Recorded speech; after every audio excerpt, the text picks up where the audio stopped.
Susan, welcome to the Retail Whore Podcast. Thank you. Thanks for having me, Michelle. I'm so excited. The merchandising or merchandiser episodes are always the most listened to or the most watched because I think, every retailer wants to know more about merchandising. So when I get another merchandiser on, it's so great to have these conversations because you never know what's going to come out. And it's like, we just end up talking about, merchandising and the good, the bad, like all of it. So I'm super excited to have you here. Thrilled. And, from my point of view, it's been so nice because to have another merchandiser to relate to and things that you post on your Instagram feed, I just, I know I've sent you messages before that I'm just like, oh my God, yes, I get that. I get that. Well, it's funny because we have been following each other for a while, and I guess I just didn't put two and two together that you're the Fine Line Seattle showroom merchandiser. You also work with Kina. And so when I had a chance to work with you and hang out with you in Las Vegas at the Fine Lines opening, it was like so great. And I was like, okay, we're making this happen. So tell everyone a little bit about yourself. Hey, my name is Susan Isayan, and I grew up here in Seattle area. And so I've been in retail forever, much like many of us, right? And I've been merchandising I started off in retail as a merchandiser pretty much. And you know, right out of college when I didn't know too much about merchandising and learned from there. I was working at a great place down in Portland. A lot of people know it's a houseware store akin to like Sur La Table, but it's called Kitchen Caboodle. And it's this homegrown houseware store. And that's where it all began, with furniture and tabletop and the whole bit. And then from there, it just continued, and it's sort of like I found my niche of what I could do and what I was good at and what I really enjoyed. And so I've just been merchandising, and then I got into buying, and have been around the block buying everything You do from consulting as well, like merchandising with retailers as well. Yes, I do. So I've been merchandising with retailers, and then started making a little transition into merchandising with showrooms as well. So I cross over. So this season coming up, holiday season or coming into fall, I have a couple of retailers that I've been merchandising with continuously. So I'm going to go and set up for them on their schedule and everything, which I love. It keeps things interesting. Yeah. And yeah. So I am independent contractor. I left the world of a full-time employee about 6 years ago or something, where I used to be a buyer. I used to work with the University of Washington. They have a big bookstore, so the University Bookstore, and it had a huge gift department. And I was buyer for their gift department and merchandising. Oh, And I so that fun. yeah, I left that role and started going out on my own, and it's just been great to do that. So how long were you at the kitchen store? And, is that your first retail job? It was my first merchandising retail job. Wasn't my first retail job, but the first one that I would say is important in merchandising. Do you know what I mean? As far as how my road went. I was there for 7 or so years, I think. And that was down in Portland. And then we came up to Seattle, my husband and and I opened up a small store. This is back in the day when websites were just really starting to kick off. And I worked So for antiquated. I worked for this really off the wall environment.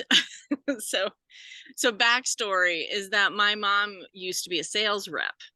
And Oh, so it's always been sort of, like during summers off, I would be in a showroom Windexing shelves, like, the teenage help whose payment is in lunch. it's hilarious. And so, but anyway, so I started working for an internet company that sold, wait for it, stuffed animals and toys and fine china and crystal. Yeah, I'd like to say that sounds crazy, but we all know those showrooms where it's like Just, what? It's also kind of like the New York delis where they do pizza, Chinese, and oh my God. It was exactly like that. They had the guy who ran so this company doesn't exist anymore. He sold it off, and I think it's now just into the ether. And it was called Table and Home. And they needed a showroom because they were going to start selling fine china and crystal. They needed some type of retail space because you couldn't be, someone in their garage selling off Waterford crystal. You needed to be a legit yeah. place. So I opened their sort of showroom slash mini store. It was by appointment only. And then from then I took up their buying position when their buyer left, and just it was like this perfect fit of buying and merchandising. Yeah. Really got the ball rolling until the company pretty much sold, and then I went off. I could continue on.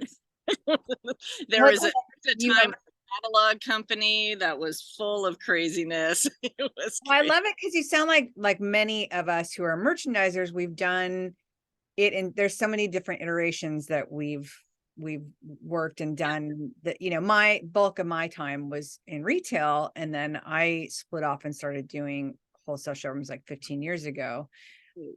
And when I tell me a little bit about when you left your job, and then started doing freelance, because I think that's for the people that are listening that have jobs that they're thinking it is, somebody had asked me to do an episode on this, and it is very scary when you leave. Oh my God, yeah. I'm like, I will say this, I'm if everyone doesn't know this already from the podcast, I'm very, just leap, just do it. And when I left Anthro, it was, I'm not meant for corporate. I'm just leaving. There was no fucking plan. It was like, I had one person that wanted me to merchandise because she was opening a store. And I was like, okay, I'm leaving. And it was like 401k, insurance, like, I mean, I'm not going to lie. I didn't even have insurance literally until the last 5 years. Like, I've been without insurance for 15, 20 years, which is so frightening, but the cost of it, and that's part of one of those things when you take off freelance without bullshitting anybody, that's the biggest thing, is that insurance piece. Yeah, and I would say that based on that, I found myself in a fortunate position that my husband I was on his insurance plan even when I was in a 9 to 5 job because it just was better, you know. And so that gave me some, I wasn't the insurance holder for this family of us, of us two, the dog. And but making the leap, it was the right time. You said not working for corporate, and I will tell you that is I've said it many times, and I've sometimes beat myself up about it, like, oh God, if I could only like be this kind of person who could like roll into Nordstrom's easily and be like a corporate. Yeah. And I'm not made for it. I have always been much rather champion the small and the small store, the underdog, you're doing everything from opening the boxes and the mail, you're paying the bills, and then you're merchandising, and then you're helping customers. That has always been a better fit for me, and where I feel like, that it just has been a better fit for me. So leaving was it was a good time for me to leave when I left my job, and I didn't know exactly how what I was gonna do. I just knew I needed to go. And I started with since I had been a buyer, it was the summer after I left. They were gearing up for the fall show in Seattle, and so I started working and doing a little merchandising for one of the showrooms that I bought from, because I So knew. how do you walk? I mean, because I don't even remember how I met Stephen. And I was with Stephen I have been with Stephen for, I think we think it's like 15 or 18 years. Like, and I don't even remember How it happened. how it happened. Remember very clearly that in order to give myself confidence, I needed to go to people I trusted to sell my story in some ways, and they helped me define it as well. So I went to my reps that I had been working with a lot and Mhm. people who I knew, and I'd go in on the day that the showroom was open and I would chat with them and I would just say, hey, this is what I'm doing. Like, I made a business card, I felt really cool, and I was like, this is what I'm doing right now. I'm still forming up. And I was like, and I would I practiced my speech, my pitch, I think, to people that I felt very comfortable with and who were also in the business, because I wasn't going to be their buyer, but they may know someone who, they had known me and they're like, oh, well, you know what? I know X, Y, and Z. They might need help with their store. Or, you know what, we're going to need an extra hand in the showroom, that type of thing.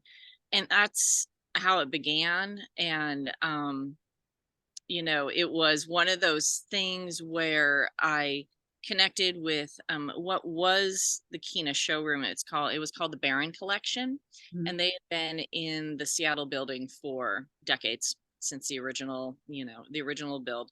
And then Kina, they partnered with Kina, and then Kina bought them, and that's how that kind of happened Oh, there. okay. And so I knew the people at the Baron Collection. They were people I could chat with, got along with really well. And they're like, all right, well, we need help, and we know you can merchandise, we know who you are. We trust you enough to bring you in and see how things go. And it was a really interesting transition between merchandising and retail. And I know you, and Yeah.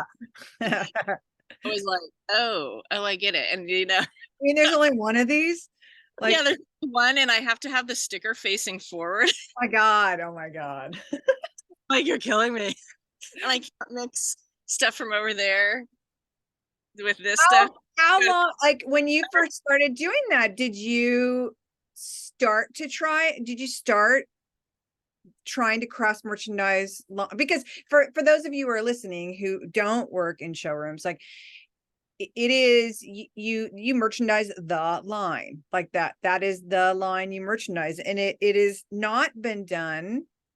We've started doing sales producers, we've started creating pop-up shops where I'm shopping all the lines, and I'll create so that's the only time I get to actually cross, which I'm like, why don't we do this more often? But you know you have to keep the line all together. You do. And it was a bit of so they would start me on things like probably that were a little easier to keep together, like jewelry. I was like, okay, great. Oh I'm not my gonna God, my biggest nightmare. oh Fucking hate doing can't jewelry. Excuse me. I was tell them, I'm like, I swear I can work a lot faster, but when I first started, I was just like, I am in this weeds of earrings and necklaces everywhere trying to showcase new, and it was just mind-boggling. But they didn't want to deal with it, so they gave it to me. and then it was sort of like, okay, you can see what I can do. But it was hard to not merchandise things together, especially when it came to, in some ways, props and stuff. So I'd have these line of smalls, and I'm looking around. Sorry about the airplane, since I'm outside. I'd be looking around and like, oh, I need like a cake stand or something. I was like, oh, the cake stand they have is in that line over there. Like that. I was like, I really want to, but I can't. I need to go find something else. It was yeah, it took a little while. I mean, I'm so much more comfortable with it now. And, How long been have you been doing it on as freelance now? about 6+ years now, I guess. Oh, Yeah. still Yeah. relatively new. I So, love it. yeah, it's been great. And then one job just led to another. Yeah. And, and I feel like probably the LA Mart has some similarities to Seattle Mart as far as size. I mean, Seattle Mart's a little baby mart, but everybody. LA's LA's really a baby mart now. There's only It's two like showrooms. down to like one floor now. Yes. It's but you get to know everybody, and they're like, oh, hey, you're working over there, I could use some help over here. And you're like, great, okay, so bum over there. And the merchandiser becomes sort of the neutral territory in the building, Mhm. where people don't want to cross into other people's showrooms. Yeah. As a merchandiser, I could feel like I could just walk in and talk to whomever and buzz in and be like, hey, what's going on? Yeah, you're right. I mean, I think that there's the unless the owners are friends, people really don't. I think it's out of respect too, because no one wants to be seen as you're spying or you're seeing what I understand that, why not? But I will say, like, this last watching the 11th floor go up on in Las Vegas, it was really because Matt's showroom, the main hallway to get to the restroom, you're Yeah. basically walking through the middle of the showroom. So it was really cool to see so many people, Lisa, from Stephen Young, and other people from other showrooms walk through on the way to the restroom, and then to watch that chat. It was like this natural progression of like, hi, how are you? It looks great. Love what you're doing. Which, Camaraderie, and I feel yeah, like that is one of the things I do love about merchandising, and merchandising in a building environment like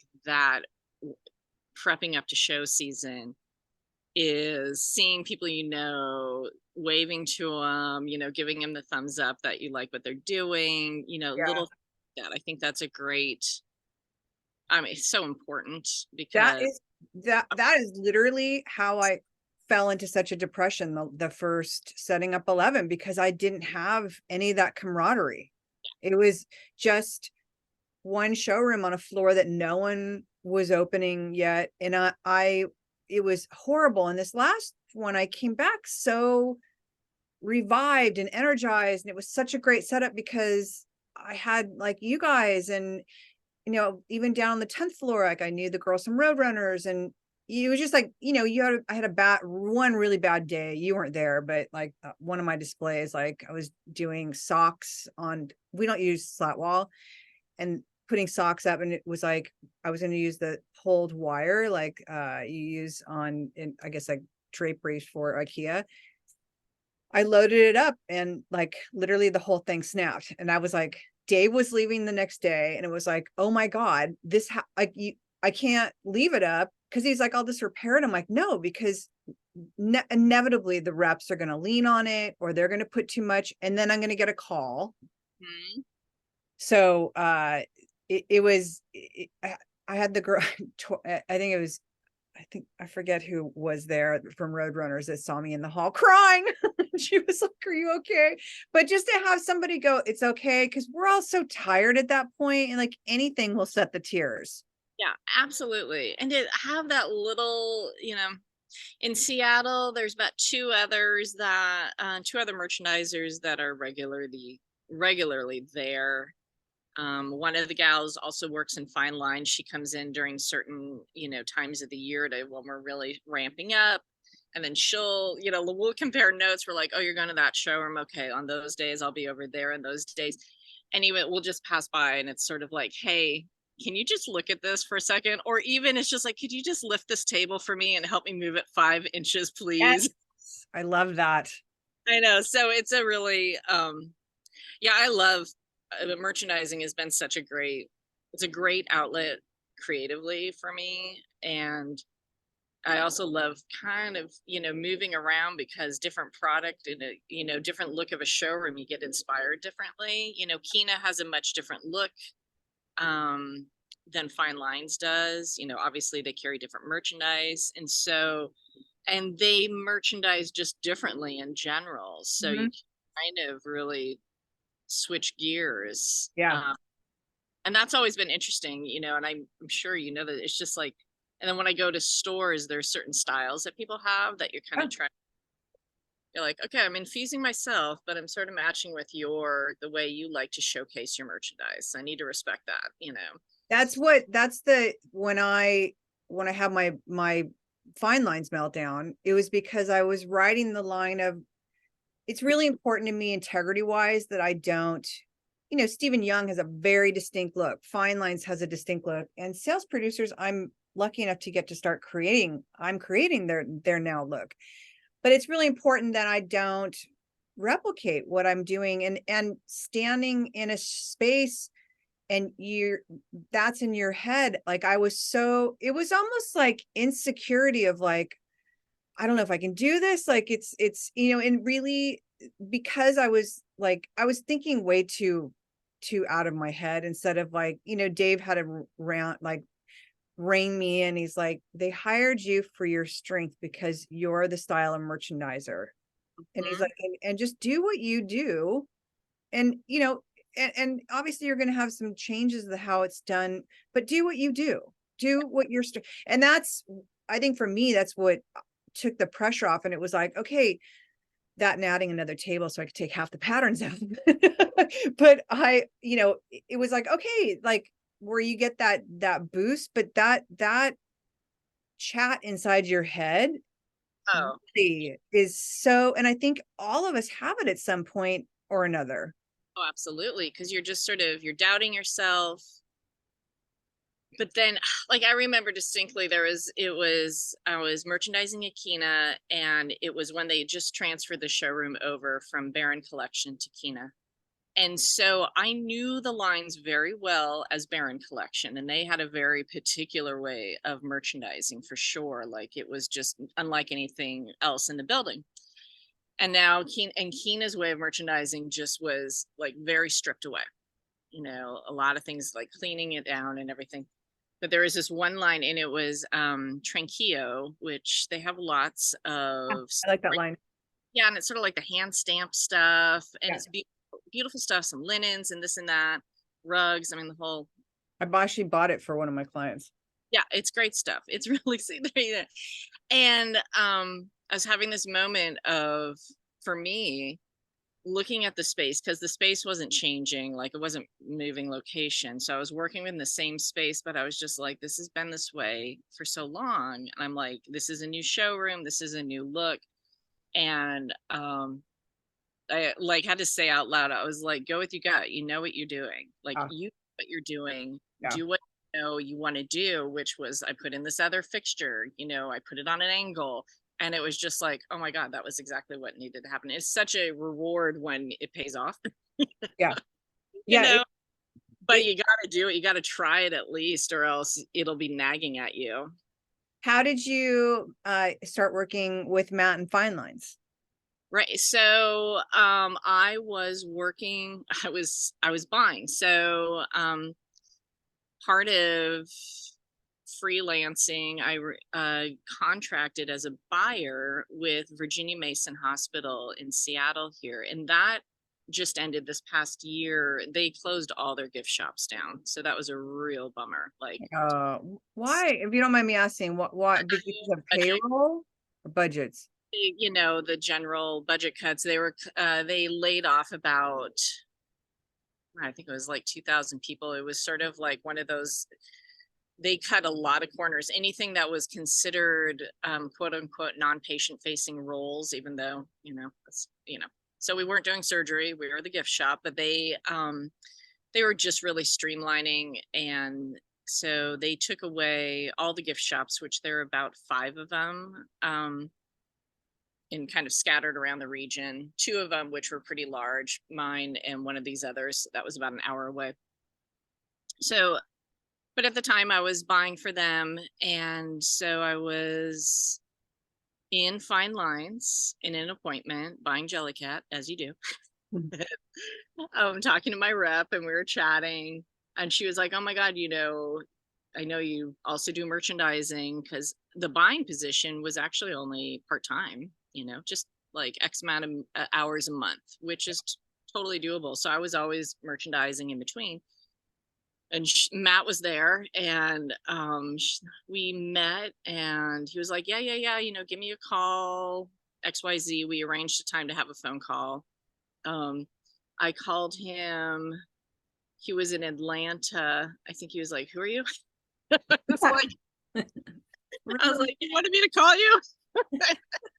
But he's like, oh yeah, yeah, yeah. And then I was like, yeah. And so he's like, this is what we're looking for. We're actually looking for someone to also, work Mondays in the showroom and help out with our showroom manager as well as merchandising. I was like, yeah, let's see what that looks like and stuff like that. And so Christina Hall, who's the showroom manager in Seattle, she and I got along really well. So it was a really good pairing as far as, I could help with basic day-to-days on. I was only there once a week, like kind of during the off season, and just kind of help out with little things and keep things fresh. And then when season started, it was just, do the merchandising and flip the showroom. And yeah, Oh man, I love it that. worked out well. Matt and I get along really well. We have a deep love of cookbooks, and and so Fine Line showroom carries Penguin Random House, which I know Stephen Young does. The one in Seattle does Penguin Random House. So I mean, it was like a dream come true to have a wall of cookbooks for me to look at all the time. It's like my cookbook collection is out of control. Like we're having a garage sale this weekend, and I'm like trying to part with some of the cookbooks that I don't open very up. But it's weird. It's like I love them and I love going through them, even if I don't cook from a lot of them, because some of the recipes are just like way too many fucking steps. But I don't know why I love them so much. No, it's okay. And I say, hold on to them as long as you want. I It's give permission to hold on to the cookbooks. God, that, and I realized I really have an issue buying clothes. Like the amount of clothes with tags, it's super scary. Like I'm like, and I'm actually like, because I've been pulling stuff out of my closet because I've been in fashion for my whole life. So I'm downtown, I'm in stores that I buy for that I'm like, oh, I love this, I'm going to buy one for myself and blah, blah. So, well, fast forward when all I wear is leggings and t-shirts. Yeah, but you have hopes that, like, when you go in as a buyer, then Yeah. you're at But not the amount that I've gathered. I mean, literally, I'm not kidding you. It's like Dave was like, is this all from setups that you have? Because I'm all, no, this is all stuff that I bought. Like, yeah, that I never wore. And now I don't fit it. So now it's like, but I found myself reshopping things like, oh, I can fit this again. Like, I'm keeping this. Dave's like, don't shop from your own stuff. But, oh, it's like, and I'm sure you know this too, is the amount of like random samples that I have to like. I don't get as luckily I don't get as my favorite thing to get is a sample, and I love Lisa from Stephen Young. It's Stephen's wife. She saves all, because my favorite scent on earth is the Times Christmas candle and whatever, Fraser Fir, and she will, because they change samples out every season so they're fresh. I mean, that's what we So call it. I take all, that's the one thing I love. I love it. I totally love it. I think that's awesome. No, yeah, Fine Lines was a really nice pairing, and going to Vegas was such a treat for me. Is that the first time you did the Vegas showroom? No, I went the season before when they were in the old space, and Okay. I went for like a weekend and hammered through a bunch of like Boston International and K Hall, all those like 5 million SKUs situations. So it was a real treat to be brought back for, a solid week and do the work that I did. I think I was, yeah, It's crazy how much work that went into that space. I mean, it's like, I want to have Tanya on because she's a dream. her brainchild of how this was so incredible to watch. I mean, I talked on the solo about watching Dave and her, how they work out fixtures. Meeting Dave was such a treat as well. I was just like, he just happily be like, I'm making an arch. I'm like, okay, can I have your phone number? So if I need an arch in my life, I can call you up. He's really, I mean, it's God. having a workshop on site, you could dream up, because I'm not like Tanya. I don't pre-plan a lot, but it's like I go into the space and intuitively it's like, okay, I don't want to throw at people's fixtures away. It's like, let's keep these. Yes. Let's get rid of this. So we need a new one. And then it's like to turn around to Dave, like, hey, I want, blah, blah. And I'll pull up some inspiration. I'll kind of scratch something out. And then he knocks it out. And it's like, damn. I was talking with Matt after the show, and I was talking with some other people, and working in Vegas was such a refresher for me because working in Seattle and in a lot, and like when I was at the hospital and everything, you're under a different kind of budget restraint, and it's a lot of, or very small spaces. And to have such a large space, again, sorry about the airplane. What a flight path. Always scares me. To have these large spaces with sort of this, you could almost dream up anything. Yeah. It had been a while since I'd been in, I felt like had been in an environment like that. And, to be trusted to do that. Cause usually it's like, how can I reuse what I have? Yeah. Which is so important and actually more in realistic to your retailer, your day-to-day retailer is you're like, I have these shelves. I can't buy a whole new situation. So how do you reuse what you have, or how do you make do with what you have, even though you'd really love something, you can't go out and get it because it's just not in the budget. Someone doesn't want to spend the money or something. So it was so much fun to be in that Vegas space where it was sort of like the world is your oyster for how to merchandise. Well, also like shopping, like it's kind of like shopping Stephen Young's like stock room. It's like I mean, Stephen in LA is much different than Vegas, but LA's stock room, storage room, it's years and years. It's like 30 years of flowers and plants and pots and books, like, and going in there, and it's like I never really know. It's like, okay, Jellycat, what are we gonna do? And it was like the last one with I wanted to make it like a patisserie. Now they're having all these, so to be able to go in, it was like cake stands and this and that, and like, God, having those and they're all being reused time and time again, which is so great. But having that is like so key. And Fine Lines, all the fixtures, it was like, oh, what Oh, I fixtures? know. It's like a buffet. I was like, oh, I need a little square box that goes about like there. And I'm like, it's like this, and it kind of That's goes. what I'm gonna do. I I know. literally walked around yesterday like I need something. Like I was at where was I? I was at Out of your vision, you're like, I'm holding it. It's like this big. It's a kind of a shade of brown. It doesn't exist yet, but it will. so And I'll glad we're not the only one. but When you and I first started going back and forth, you had mentioned wanting to talk about the importance of hospital or gift shops. And it's like I was like, I wanted to talk to you about merchandising, but now I'm sitting here thinking about that because I was a buyer. I finished my last stint with Burt's Pharmacy, and I've been with pharmacies forever. I worked for a guy named Michael that had Olympic Pharmacy in the Valley. I worked a little bit for Meredith and her husband, which is Webster's Pharmacy. So I think that people don't realize like how those who have pharmacies or hospital gift shops, how much you can do and what untapped abilities you have to create within your spaces. is phenomenal. I know. I know when we first started talking, because and I love talking merchandising, so no problem there. Like talk merchandising all day. It's so great to be able to talk merchandising with someone who understands the Uh-huh. short end of just like, you just need a little something there and that. Yeah. But we're going to get back to that conversation, and it's going to be involving like what are the pet peeves.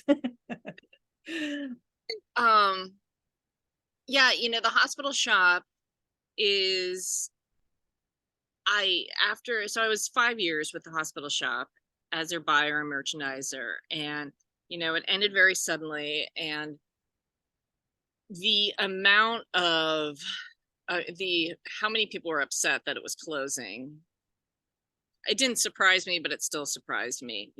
There was like people started a petition to keep it open, whatever they could. I just wasn't, you can't move the immovable force of, Yeah. you know, medicine sometimes. But there are so many gift shops out there. I have my sister-in-law works at a hospital down in Portland, and she would send me little photos of the gift shop down there. And I won't say the hospital, but it's like, and she would send me these funny photos of like the mannequin and how the mannequin was dressed every other week. And it was just Oh, well, okay. So I, really I'm, it's like, oh, volunteers, right? Volunteers who are running the hospital exactly. shops.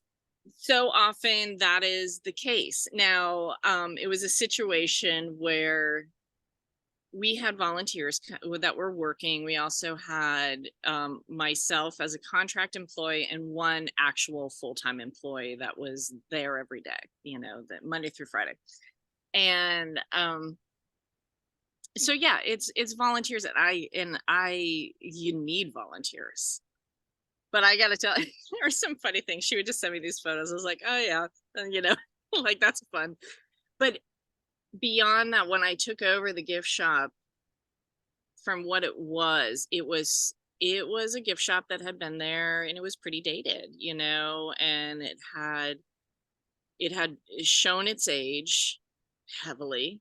There were years upon years upon years worth of merchandise that was packed away in the back Oh, rooms. I know this well. This is not an uncommon thing, and I think because it's often volunteer run and maybe there's a lot of changeover, things get boxed up, Or they just don't like it and they hide it. they hide it. They're not necessarily in a situation where, like all the proceeds go back into the hospital. You're not necessarily trying to pay your rent because you're within the hospital. So there's a lot of things you can kind of push away. And so it was such a great challenge and such a great opportunity to turn it over. I bet. It's like the dream job. It was awesome. It really was. It was awesome. In the feedback that we got and the importance of certain things, I was just like, do you realize that, probably easily 80% of your customers are employees? Yeah, yeah. Their concentration is Nurses. their moment. They can have a moment to relax, to come down, to get some candy, to find something fun to smell, good candles, to just get a little bit of brightness in their day, and it's like, you need to honor that and just, give them something good. When you first started with them, because I worked for a Presbyterian hospital and we were brought in to merchandise. I wasn't doing the buying. And the amount of pushback I got from the volunteers of like, I mean, and I think all of us merchandisers and, for the retailers that are listening, like this is one of those things where you have to stay open. And I think that change is not always welcome. It's especially if you're so stuck in your way and this is the only way. And it's like, it's luckily it's one of those things, yourself and myself, I'm sure for you, we're both very strong personalities. And I was found if I'm able to explain why I'm doing this, it was easily, but I would still come back and find things Yeah. moved back, or they didn't like certain props, so they'd take them off the floor. And it became like a game. Like they take it off the floor, I'd bring it back on the floor. And after a while, it was like they relented and it was like they could see the change, they would hear it from there. But talk a little bit about the pushback, because I think retailers don't realize how it inhibits change that is good change that's going to happen to your store, because you're so not wanting, you want change, you've asked us to be there. Exactly. The pushback is, yeah, that is a serious thing because, it's always been this way and that's the way it is and that's the way it should be. And I'm like, okay, I respect that. We would have conversations. I'm like, well, tell me actually what's really working here. And, why do you think it's working here? And my favorite thing would always be, someone would say, oh, we sell these all the time. We have to have this product. Like, and I can't even remember And what we it have was. to have it at the cash wrap is like, And fuck. it was always, we have to have this. We can't ever run out of this. I'm like, okay. I'm like, well, you believe it sells a lot, but let's actually look at the data. That was always for me, I was like, Ding, ding, like, ding. you may have sold 2 this week, but those were the first 2 you'd sold. And of course, it's really fresh, so it feels like you've sold them, and I'm like, I get it, but you know what you're actually selling more of is, this product over here, and and it's selling for twice as much, and I'm like, guess what? That's better. And so you kind of, there was a lot of conversations like that of, And looking at the data is clearly, it is the number one thing. If Yeah, you have there's data to no back, lie. yeah, and to say, because a lot of people just kind of go by feeling like, oh, this is so expensive. We can't have this on the floor. I'm like, let's just, you kind of go, you're like, listen, I hear you, but let's just see, because the fact is we're coming into fourth quarter, and then guess what? It's beautiful and it sells. And it didn't matter that it was that price, Yeah. Yeah. I it's funny because retailers will do the same thing, and it's like the catch-all of it's like I always call it the low-lying fruit. We're selling a lot off of this space. Well, that's because it's in the walkway, of course. And it's like, and it's been here for a long time. Let's put something new here. Or the cash wrap thing. It's like, if I hear one more time, but it sells, hit the cash wrap, we have to have it at the cash wrap. It's like, but your cash wrap is loaded with shit. It's like, I'm not against having some of the cash wrap, but do you need all of it the cash wrap? Because you literally have no space.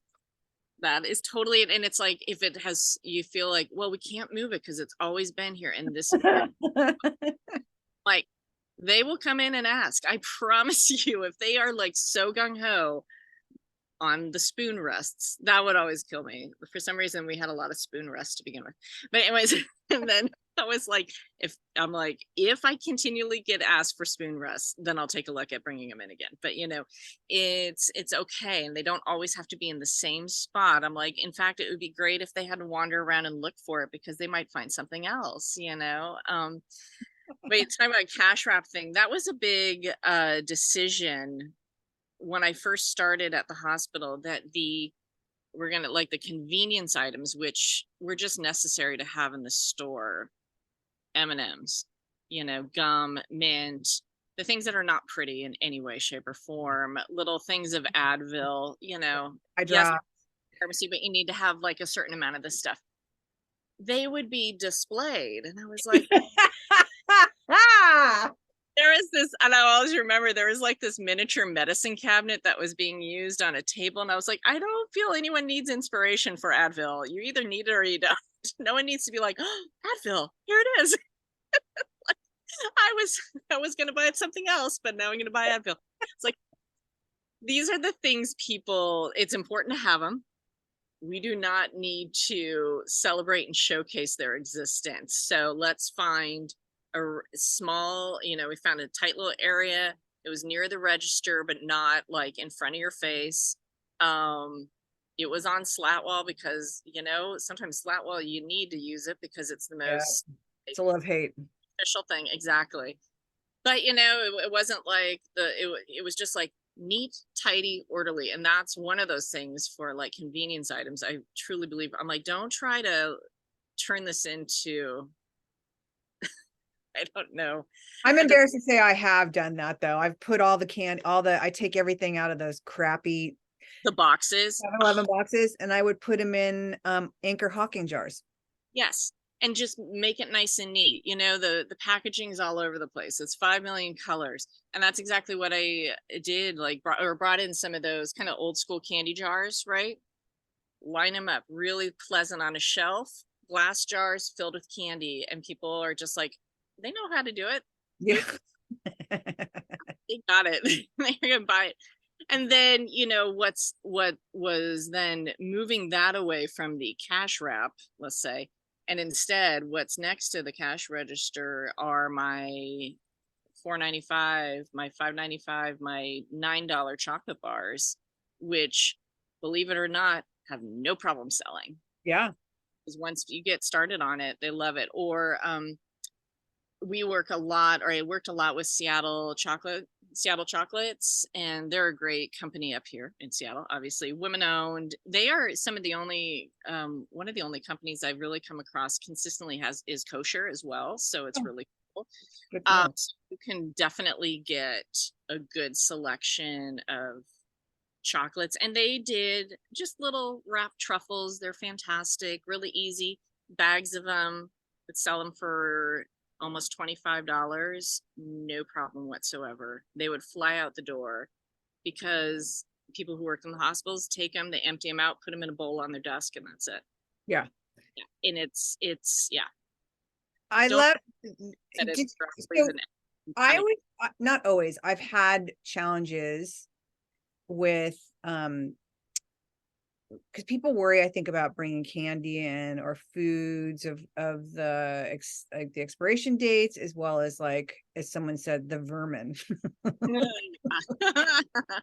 And I will say we had an issue with the vermin at one, and it was, at that point it was like, but by far and large, I have not had issues with any of my pantry items for that. And I think that was just like, but if people, for those who are worried, are there any suggestions on, like, Well, I mean, you know what? I had more issues with expiration dates with convenience candy than I did with I'll call them like fine chocolates and candy, because I think there's a better oversight and control over if you're ordering from like mass chocolates or compartes or Theo chocolates or Seattle chocolates, any of the kind of more specialty bars and stuff like that. You're going to have a longer shelf life. And I am a big believer, because a lot of those places too, you can order small, so don't over order. You don't have to order for 6 months. yeah, Just they can get the order in and ship it around, and you don't want chocolate sitting around for months and months, so keep it small yep. and turn it quick. um and then we would keep it in the pantry. We would keep them in closed cupboards in a cool place, like a couple different places I worked at, we had like metal locker that we just keep it in. We'd write the expiration dates on the outside of the boxes, so we knew which ones in and out. And then as you fill candy, you put oldest front. You just gotta kind of be diligent on it, and you lose some for sure, but it's never too big of a loss. There are some items, and a lot of these vendors will tell you check the expiration dates, that some will actually have a really short window, and that's your choice to like how you're going to approach that. Like, Yeah. um, if they have like more caramels in them, sometimes I think they have a shorter window. There's just some that are little, and you're like, it's not worth it. I'm not going to sell this in, 6 weeks. I Okay. always figured it's a low, I always tell people it's a low buy-in. So if it does go bad, at least it's not like you decided to buy $1,500 worth of whatever and it didn't sell. Like, this is a low, $200-300, And it's test it food, out. people, and things that you can eat is, and especially candy and chocolate. I mean, that's a winner right there. Our best-selling item at the hospital, no matter what, was the flippin' Linder balls. Yeah, those damn things. They're really good though. And you know what? It's, they're being sold for like 50 cents a pop. It's, it's easy. I mean, Hammond's, that Hammond's is, caramels. what now? Hammond's, Oh, they're yeah. caramels, like the ones that come in the big bin and you sell them for 50 cents each. Those damn things all freaking day. And it's the easy thing you can do is, yeah. So I mean, that's my thought. And with chocolates and with candy, and especially going into holidays, I would like boost up on that, because that also is like the best gift for anybody. If you don't know what to get them, just get them something to eat. um it's just like, it's a guaranteed. I mean, look at your numbers, obviously increase your buys, but I guess like I said, that I had more difficulty with convenience candy, things like M&Ms, through Snickers. The dates on that would expire faster, because if I was often getting them through a distributor, Yeah, I was just gonna say that. how long have they been sitting there? Yeah. And so, and whatever they reach for, you got to be diligent. Be like, dude, you gave me a box of Snickers that's going to expire in a month. I'm like, that's a no-go, right? I think that has to do with checking things in, but I don't think people think to look at that. Yeah. And you gotta, yeah, I mean, and then you decide if it's worth chasing after. Oh my God. Okay. We're not talking about Canada anymore. But I do want to find out from you because all of us, not all of us, but a lot of us who are merchandisers do consulting and buying, and like myself. And tell me a little bit, or tell us a little bit about how you approach buying for fourth quarter. Like my way I do it is I cherry pick. I've talked about it before in the podcast. Like I walk the show for the first couple of days, and you start to see a thread, and then you start to see like and I cherry pick lines. I don't go in and like, I'll take the whole, like I cherry pick. So talk to me a little bit about what is your way of tackling fourth quarter buys? Definitely. Much like you, I cherry pick lines. I rarely, I'd buy a lot of Fraser fur. I mean, that would be the one thing where I'd be like, all right, we're doing this whole fixture and all it is Fraser fur, Sitting on my desk. No, I mean, outside of that, it was, you don't know where you're going to find anything. You can find the best stuff in the most random places that is the perfect fit. So I'm just like, gotta look at everything. Thank And you. I mean, you have your favorites, but come on, and I often I take pictures of everything. And and I know, like in showrooms, no one's surprised anymore. You don't need to ask if you're going to take a photo. If you can take photos, just take photos of anything you like. It would sometimes just be color schemes, right? And you kind of get like, or you find out as you're flipping through your photos, you're like, oh my God, I've taken like 5 photos of the same kind of, I don't know, whatnot, like tree or something. And then I feel like there were certain things I would know immediately that I needed to buy. It was just a no-brainer. You see the item, right? You see the product and you buy it instantly. And everything else, I'm like, all right, now I have my homework to do. Some of the big buys, even if it was just a couple days later, go home with the catalog and start putting together things. And of course, now with being able to purchase things online, it makes you can build up your stories, right? And then I knew I had X amount of space for stories. So in the hospital, I'd have like 1, 2, 3, 4, like 5 really solid display areas that I could transition totally into holiday, or primarily holiday with some everyday, and then the other items, the other places, would be everyday items. So I started building out my stories as far as like, I always knew there would be a traditional holiday, like that was going to be this. And I always, then sort of what are you inspired by? Last year I did like a total rainbow holiday in the window, and it was just like so much fun. I just did the brightest and the happiest, like Cody Foster rainbow trees. Wow. All the food ornaments, things that I knew would just make people laugh and were happy. And it's like, that was great. And then you can start mixing in everyday items that just, things that you won't put on sale. But I love to pick through. I think that is, that's what makes merchandising so much fun too. It's not all from one vendor. You got to bring it together. Are you catalog or a PDF person? I still am kind of a catalog girly. Me I too. mean, I do PDFs, and then there's like 50 tabs open on my laptop, and then I'm like flying around.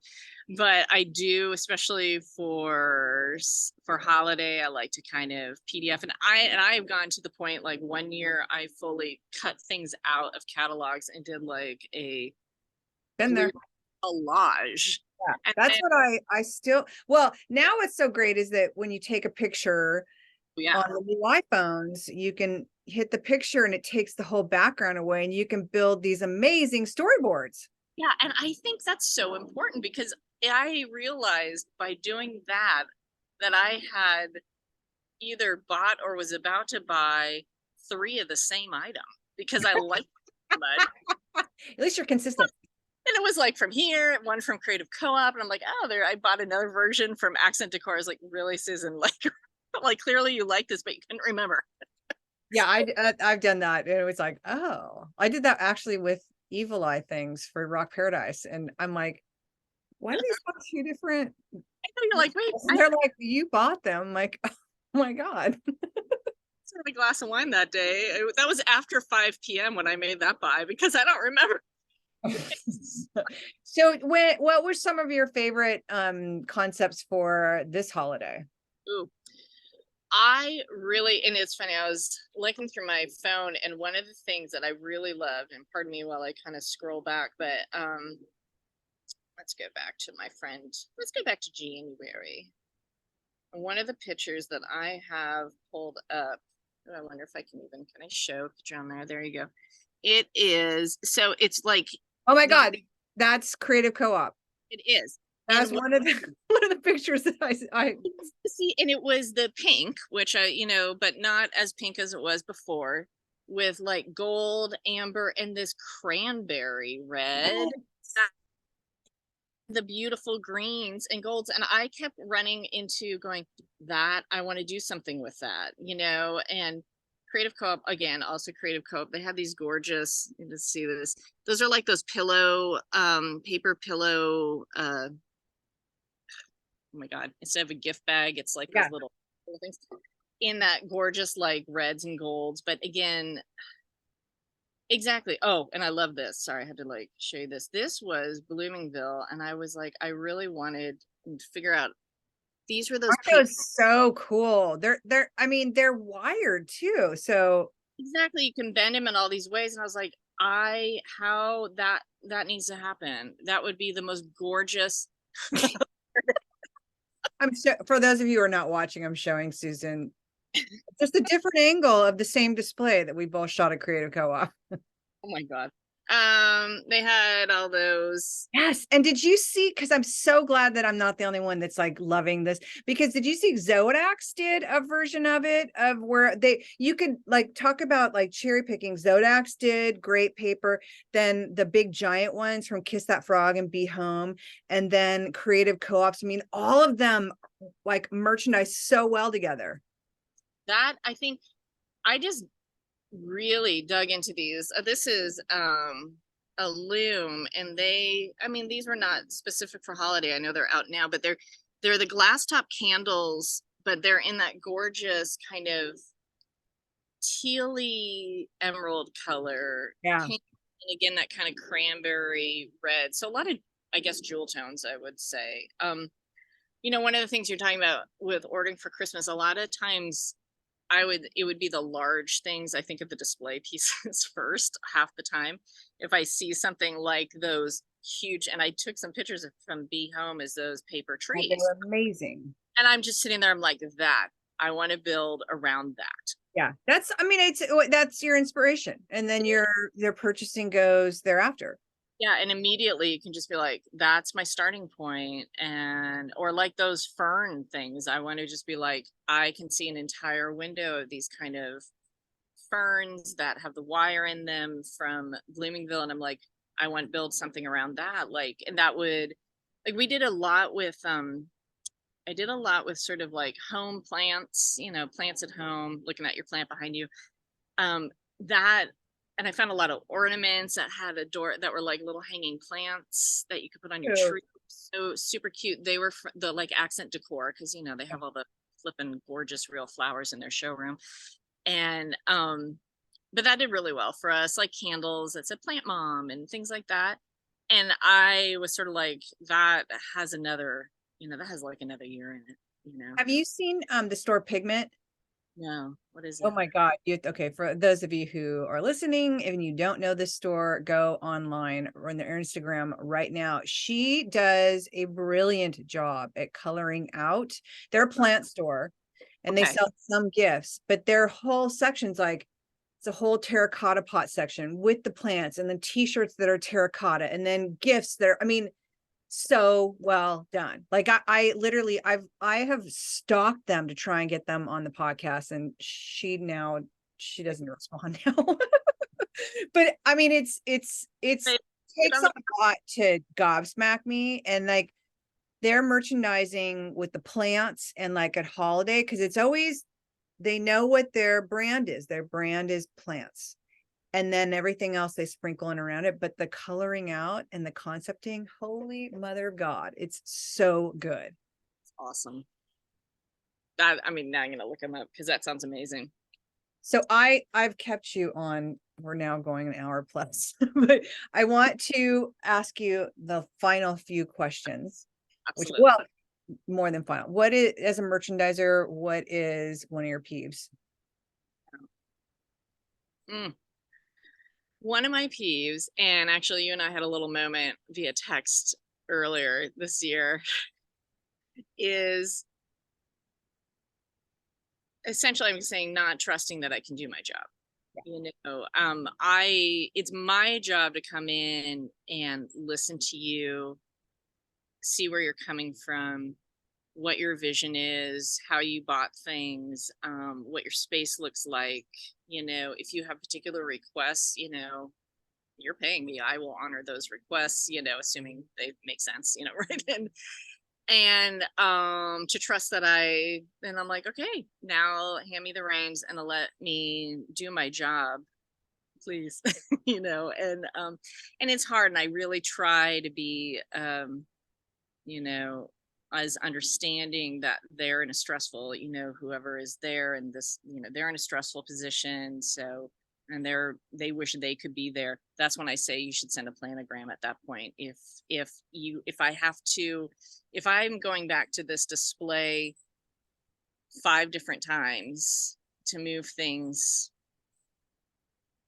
10 different ways backwards, then yeah. And I'm like, you know then that's sort of, I'm like, so that is a pet peeve, and I'm like, that becomes a different kind of relationship where it's like, okay, I see where you're saying, and I've had to reach out and been like, next time we do this, let's approach it differently, Yeah. because clearly this isn't, this may not be working for you to not have the control. Yeah. I touched on this on my solo when I came, because I usually do a show recap. Mhm. And the the spaces, the vendors that said work your magic. Oh Like, yeah. we truly, the only thing we're asking is you keep the new receipts obviously up front, and then keep this collection together, because this is a I think have a conversation beforehand. yeah. And it's, I had said on the podcast, is that for anybody that's bringing in a merchandiser, Mhm. one, we're there for a reason. You've asked us to come in and work in your space and help your store because it's missing something. But when you try and micromanage it, like, that needs to stay here, it's always been there, or whatever it is, you are literally clipping the merchandiser's wings and not allowing you to be as creative, or as creative as we are. Because now now as a merchandiser, you're getting this, oh, I'd love to do this, oh, but they want it. And I've started as a merchandiser now, when you bring me in now, I'm like brutally honest. I've stopped like trying to passively aggressive saying things. I just realized, just rip the band-aid off, and it's like, you're going to have to get used to you're gonna have to get comfortable being uncomfortable, because there's a lot that I'm going to do differently. There's a lot of things I'm going to take away. Your fucking plastic risers. It's, for the ones that give up that control, and it's like, it's one time, and I know it's a lot of money sometimes, but it's, if you think about it, if you don't interject other than the few things, hey, we have this, and you let your merchandisers just go and be expressive, and you have no idea what you could get if you're not controlling the outcome. Exactly. Like, it goes back to, just let me do my job. You hired me for a reason. Yeah. You didn't hire me to unpack boxes. You hired me to, like, I will unpack boxes, but you hired me to come and do That's it. merchandise play. Not decorating, by the way. That's another thing that drives me up the wall. I'm like, it's not decorating, it's merchandise. It's like when So people it's decorating. I'm like, no, I decorate my home. I don't merchandise. yeah, that's hilarious. Okay, so now I'm going to ask you the last two questions that I ask. I ask the same question usually at the same time, but I might mix yours up. One, I do want to know, because all of us who are creative all have a different way that we get inspiration. And where do you find inspiration? A lot. I mean, I find a lot of inspiration by just wandering. Hmm. And so earlier this year, went to New York just for a week by myself, which was a real gift for me to just go. Oh, You dreamy. know, to my husband's fantastic, but he'd rather go into different kind of stores or none at all. So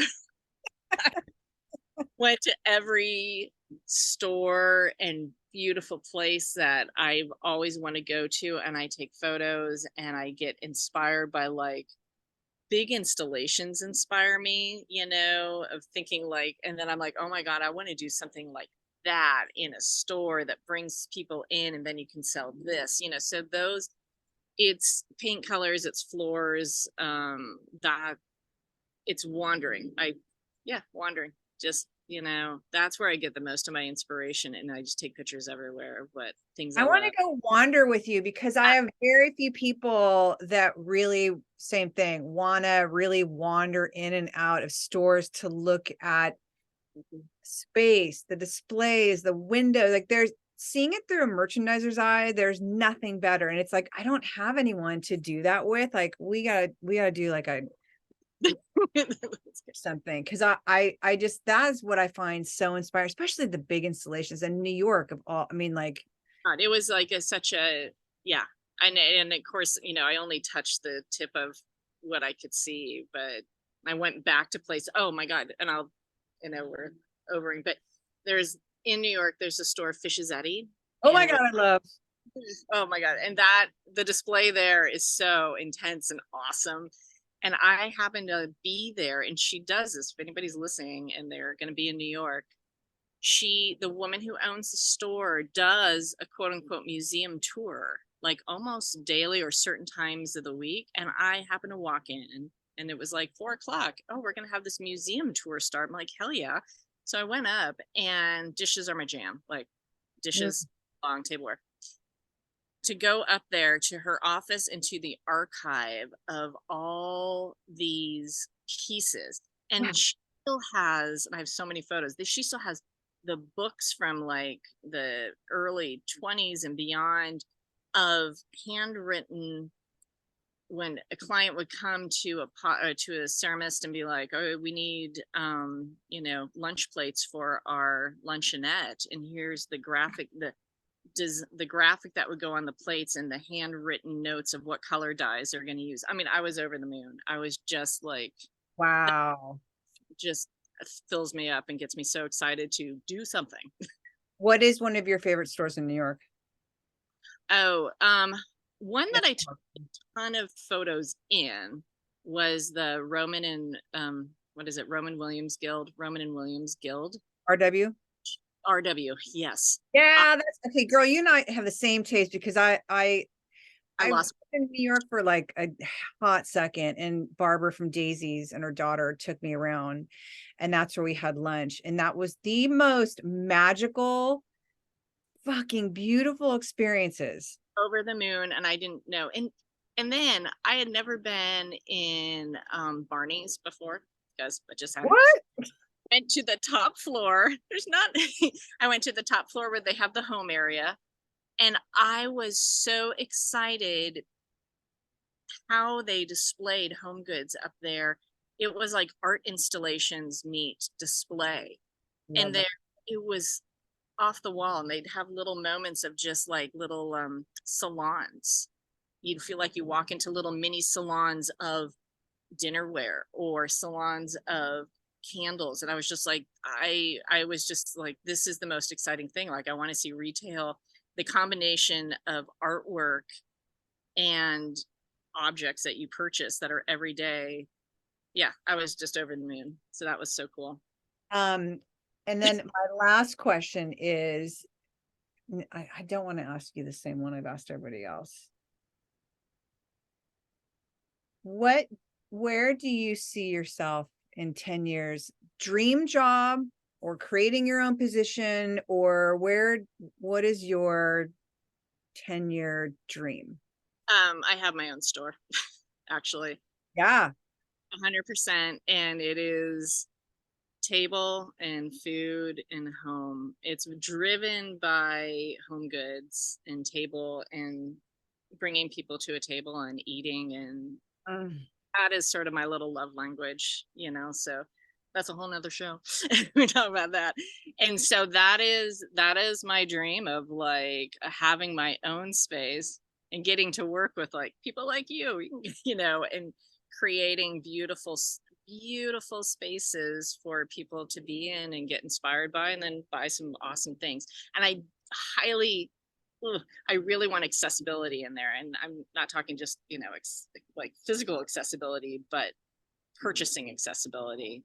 Nothing bothers me more than going into a gorgeous space and not feeling like I can take home even a little bit of it. Yeah, that price point thing, it's like, well, I mean, RW, for instance, the fucking the salad plates are I $275. know, I'm all, it's like, okay, that's there are not, some, but you know what? I could have had lunch there, and that would have been me taking home a little bit of it, and that just to let me take a little yeah, bit with this. I mean, it's so gorgeous, but yeah, I mean, personally, like I love curating concepts where there is a, lower price point than anybody, and then there's a high point. It's like you don't have to go that deep in it, just touch on it. But Exactly, or like places that have artwork and show artists I love, but you know what?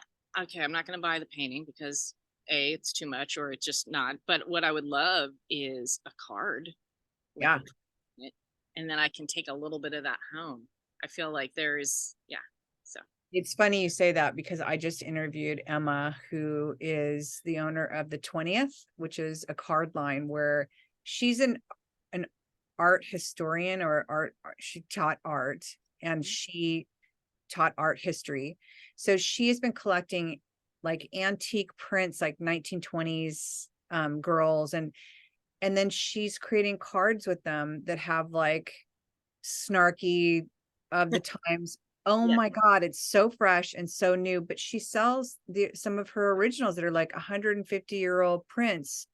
And they're like, I think she was saying some of them were like 40 to $150. And she loves the idea of like you can buy a card or you can buy like making art accessible. So that episode's coming up. You'll love that one because it was such a treat to talk to her about art. And but it's so that because it's when you go shopping in a store and that you love, you just want a little something. Maybe you just want a little something, and then you're going to come back for a little something bigger, and you're going to come back for five more things, and that I truly believe is, yeah, I love that.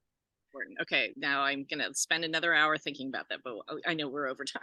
Thank you so much. I love this. Something tells me you and I are going to be doing another. Maybe we do one in person when we're in Vegas next time. But something tells me I'm interviewing actually Ron after this.